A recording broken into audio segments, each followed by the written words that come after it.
How to buy OCTO, the OctonetAI token. So before we start, this is not financial advice. I'm not professional or economic expert. So before investing in any project that you find on my channel, please do your own research. Now, before going and buy this token, make sure to check the Rex account and keep following their updates about this token. This token is available on the screen as you can see. If you don't have an account on it, just go and create one. And this token, their liquidity are locked by 99%. That's when your investment in the safe place. This token came under the Solana network, and the best choice to buy this kind of token is using the Phantom wallet.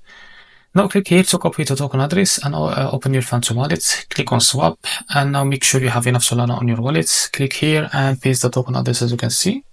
Now this is our token, just click on it and here type how much you want to buy. Wait a few seconds, and as you can see, this is how much you will receive. Select the provider, for example Jupiter, and make sure to read all of that information, and after that click on swap and you will be redirected to Jupiter page to complete the buy process. If you face any issue, just go back to this page and switch the slip hash from here or custom it, and you will be able to buy this token without any issue. So this is how to buy the OCTO, the OctonetAI token.